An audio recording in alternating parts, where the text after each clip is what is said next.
tribute to the late Flight Lieutenant Cdre John Rawlings, GH 1158, retired by the Ghana Armed Forces.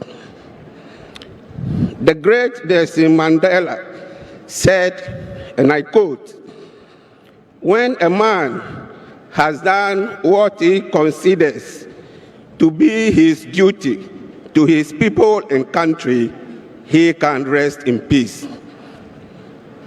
I believe I have made that effort, and that is therefore why I will sleep for the eternity. Any keen observer will agree that these words of Nelson Mandela resonate equally with the life of His Excellency Flight Lieutenant J.J. Rawlings, whom we mourn today.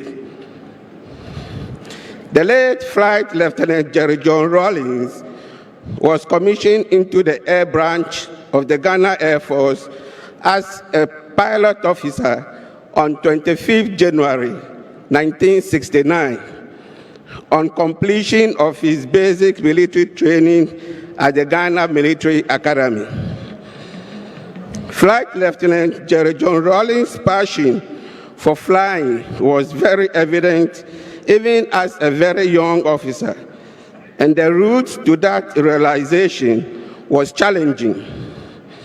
However, by dint of hard work and dedication, he successfully achieved that cherished objective. Indeed, he was adjudged the best graduating cadet and was awarded the much coveted Speedbird Trophy, an award which every flight cadet at the flying training school in Takoradi dreams of. His career as an Air Force officer began at the Air Force Base Takoradi as a squadron pilot. Over time, he distinguished himself as a fighter pilot, demonstrating his exceptional skills in aerobatics.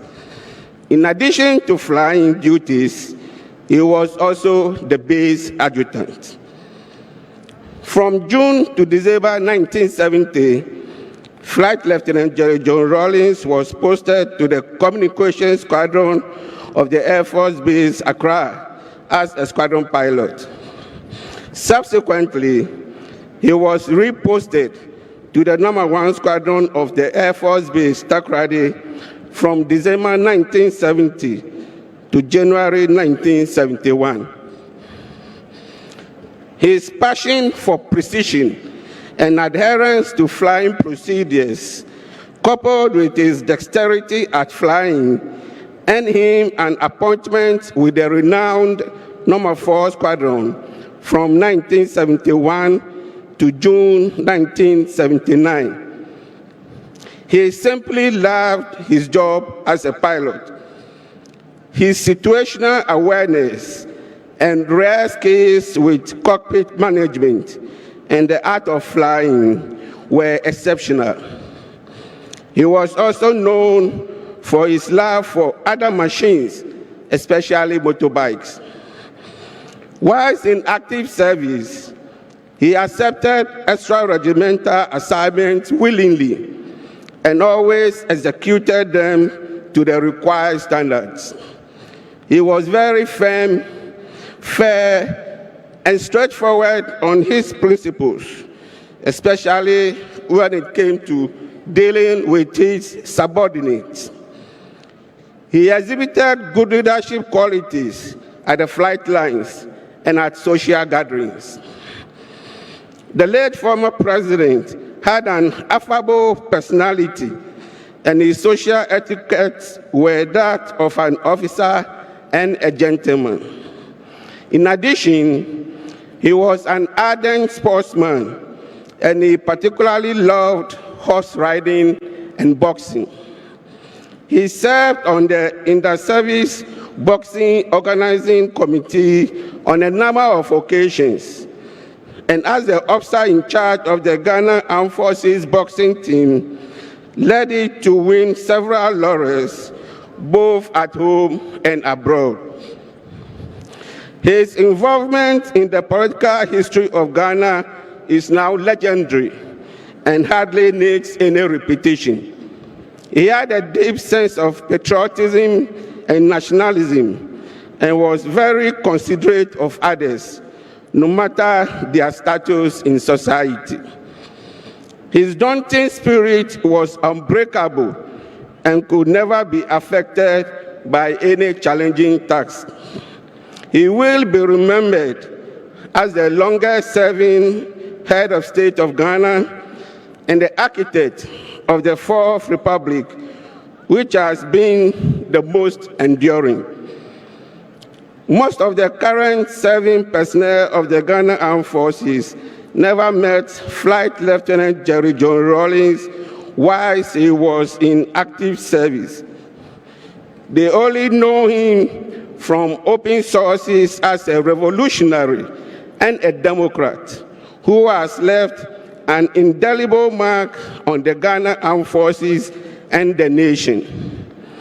One little-known fact is the amendment of the Armed Forces Regulations on Discipline, in which the trial by a sole commanding officer was replaced by the current disciplinary board.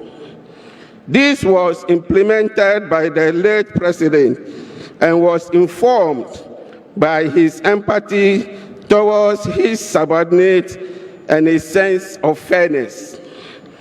He was also the brain behind the formation of the 64 Infantry Regiment and the extension of 7 years from 18 to 25 years for soldiers until the recent further extension to 30 years.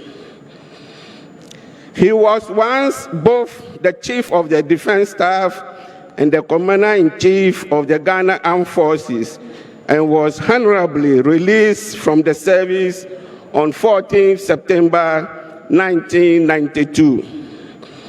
Your Excellency, your sudden departure has robbed the Ghana Armed Forces, the nation, and indeed Africa, of a treasured statesman, compatriot, nationalist, and a Pan-Africanist. Your personality accommodated a wide oeuvre, a quintessential lover of flying, a man with an unflappable revolutionary zeal, and an unabashed Democrat. You were brilliant, witty with a gift of eloquence, sarcasm, and humor, which came to you without effort or deliberation, thereby drawing crowds to yourself. You have shaped our national destiny, and you can now rest in peace. The words of William Shakespeare in his book, Julius Caesar, sum up the life of our departed president and statesman. Quote, "His life was gentle, and the elements so mixed in him that nature must stand up and say to all the world, this was a man," unquote. We are consoled that he is lying in the bosom of his maker until we meet again to soldier on in heavenly bliss. This tribute concludes with hymn number 896 of the Methodist hymn book, which says, quote, "Now praise we great and famous men, the fathers named in story, and who now, as then, reveals in man his glory. Rest in perfect peace."